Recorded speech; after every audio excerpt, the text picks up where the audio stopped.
Hay temas que no debemos simplemente obviar o apartar de nuestra atención, a pesar de que coyunturalmente puedan haber otros temas que ganen notoriedad e importancia para la opinión pública. Me refiero, claro, entre otros, por ejemplo, a lo que acaba de acontecer en Ecuador. Un sismo de una magnitud casi impresionante, por así decirlo, 7.8, que sacudió Ecuador, o importantes ciudades ecuatorianas, el tipo de actividad sísmica a la que esta población del Ecuador no está acostumbrada, puesto que esa área en particular es más que nada volcánica y los temblores de tierra pues están también asociados fundamentalmente a ese tipo de actividad volcánica. En este caso, el sismo que aconteció en Ecuador tiene su origen en el mar, por lo tanto es de otra naturaleza. No obstante, sabemos de la devastación y la cantidad de fallecidos o de personas aún indeterminada la cantidad de personas, puesto que se habla de 246, 250 fallecidos, pero bien se sabe que hay otros tantos desaparecidos que no entran todavía en un registro, para hablar de estadística, en un registro técnicamente hablando de personas fallecidas a consecuencia de. Este es naturalmente una noticia, una información que nos conmueve. Ahí vemos la magnitud del mismo y sabemos que Ecuador, pues, como ninguna otra nación, estaba preparada ni estaba esperando este movimiento telúrico que evidentemente fue destructivo. Ramón, se habla de alrededor de 1 minuto con esa intensidad. Paralelamente, por ejemplo, en Japón también hubo, hace pocas horas, por así decirlo, en el día de ayer, también hubo otro sismo. No, el de Japón fue el jueves. El jueves, perdón. El jueves en la madrugada.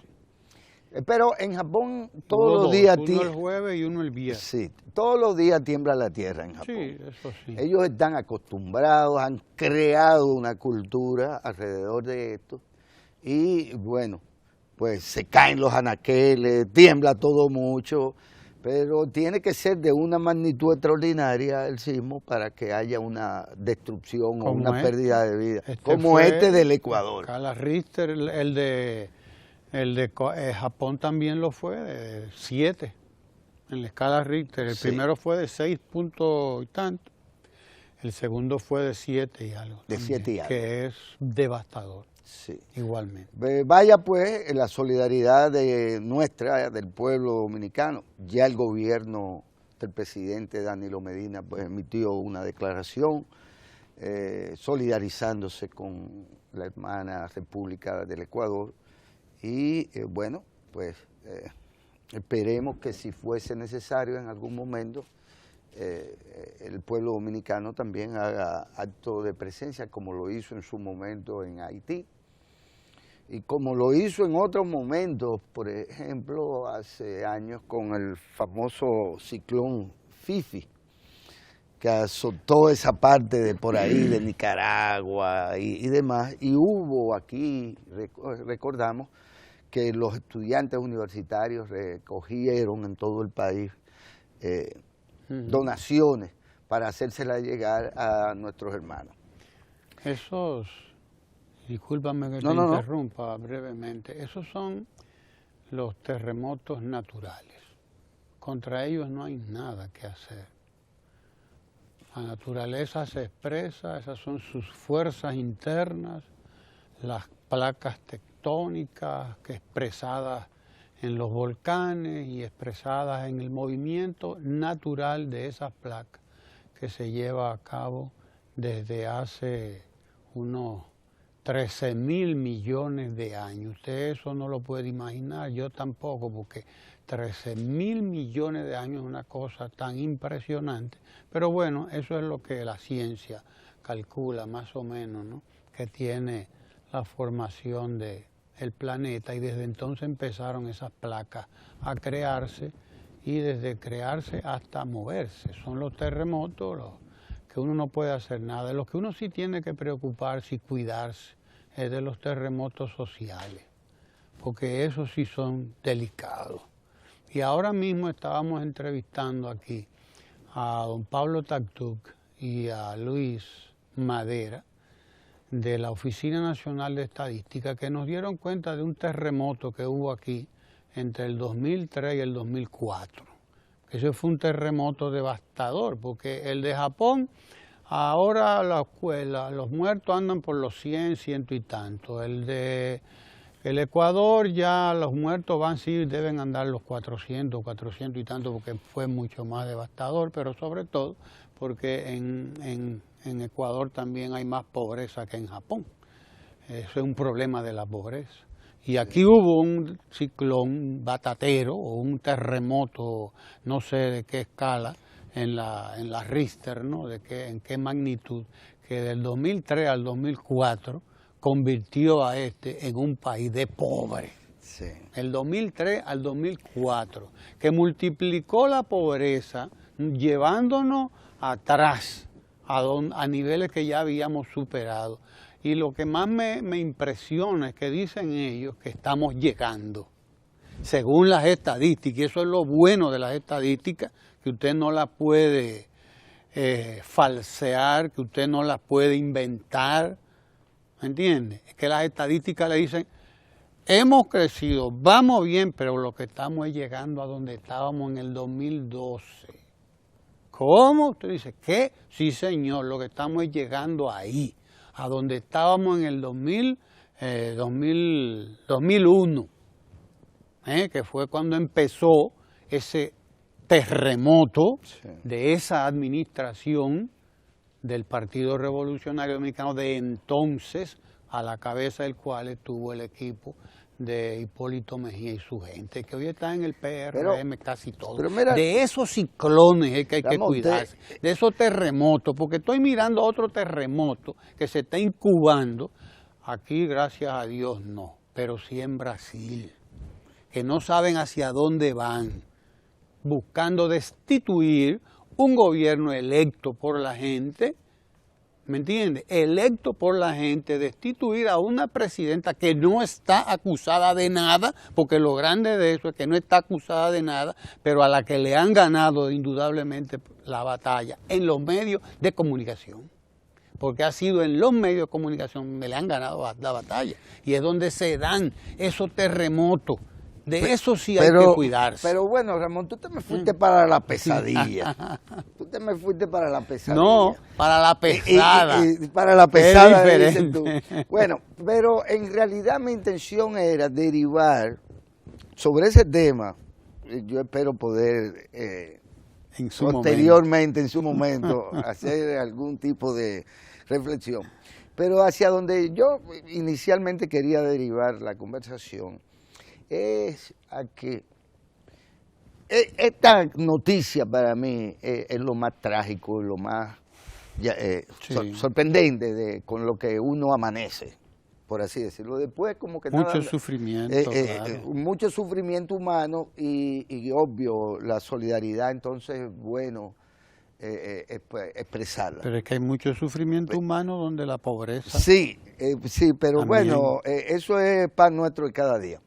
Lo que no es pan nuestro de cada día y resulta trascendente, más allá de que esa noticia lo sea y pueda llamar nuestra atención de manera tan particularmente humana, es lo que acaba de hacer en términos de toma de decisión medioambiental el gobierno del presidente Danilo Medina cuando ha dispuesto la construcción de la planta de tratamiento de aguas residuales que desembocan en el río Ozama.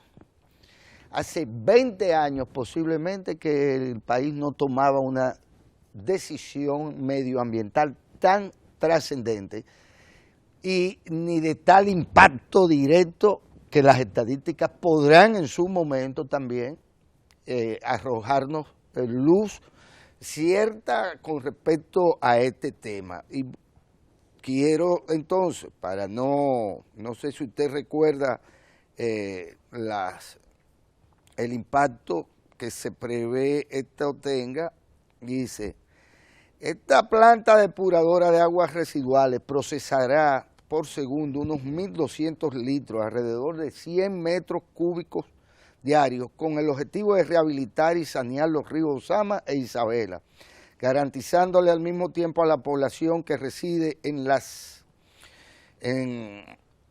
cercanías de estos un ambiente sano y socialmente adecuado, fomentando el desarrollo.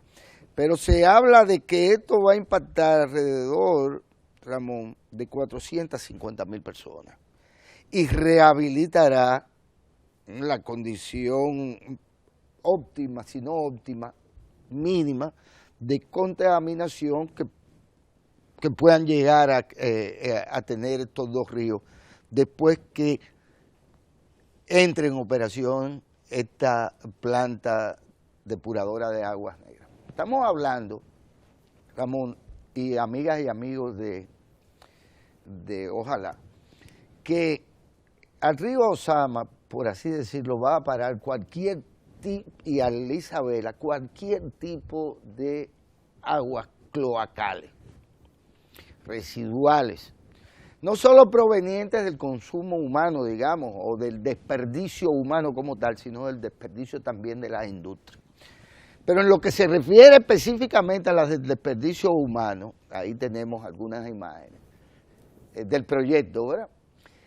Podría decirse que en sí mismo estos ríos fueron convertidos en, ¿cómo se llaman estas letrinas? En una especie de letrinas sin techo, de letrina al aire libre, que obviamente le hace no solo daño al río como tal, como un ente vivo, a esta cuenca, sino a los propios seres humanos o habitantes de estos barrios del norte, digamos, del Distrito Nacional.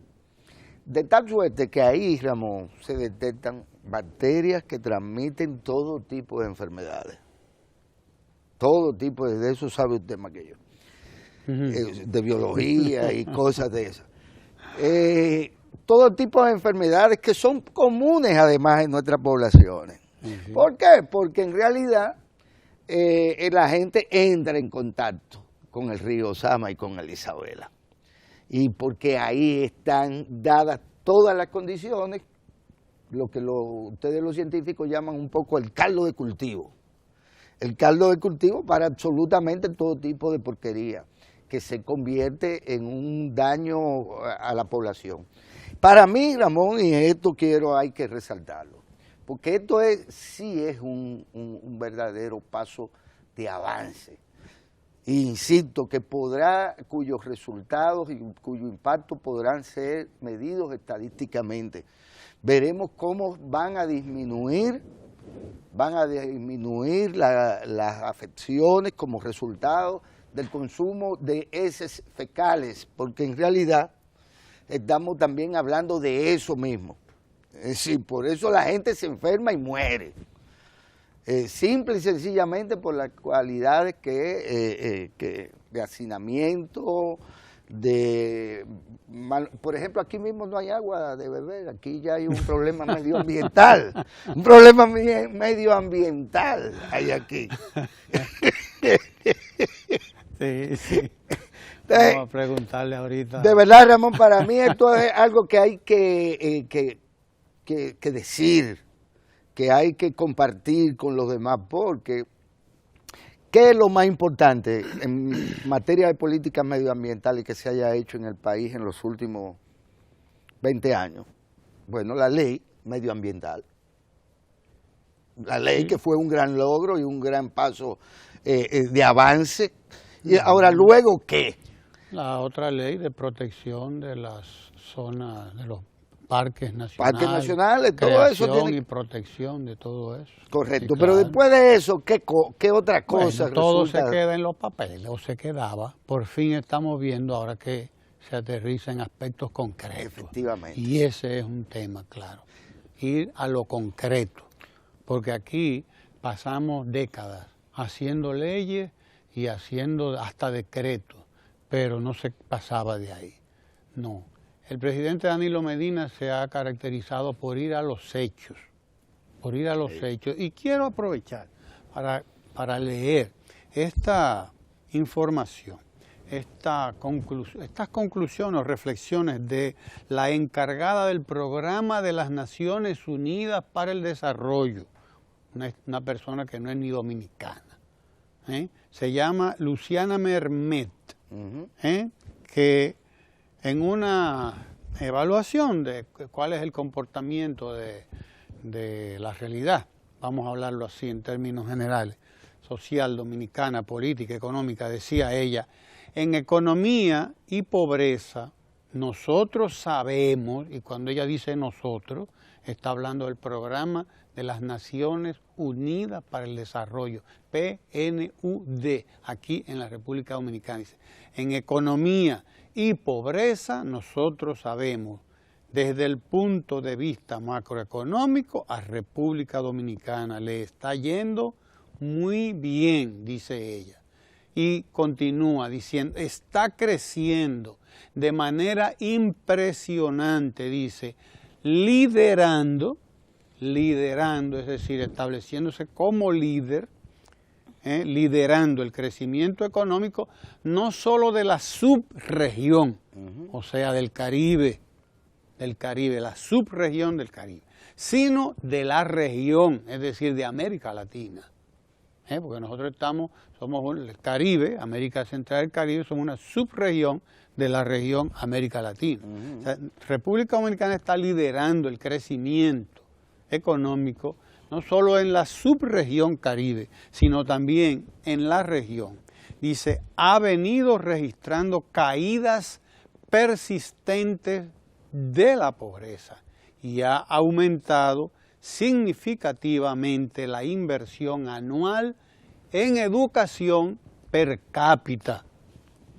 ¿Usted oyó eso? Sí, sí. Ha aumentado significativamente la inversión anual en educación per cápita. Es decir, que nosotros estamos trabajando y en eso me gustó la entrevista que acabamos de hacerle a los directivos de la Oficina Nacional de Estadística, porque ellos informaron muy bien cómo fue que el presidente Danilo Medina trazó los planes que se dio, cómo fue que lo hizo, y cómo primero además emitió un decreto para que nadie viniera a poner en entredicho las estadísticas y dijera, vamos a crear un equipo de instituciones, no solamente gubernamentales, es decir, nacionales, sino también de la sociedad civil, nacional y extranjera, para que ahí estén la CEPAL, Comisión Económica para América Latina,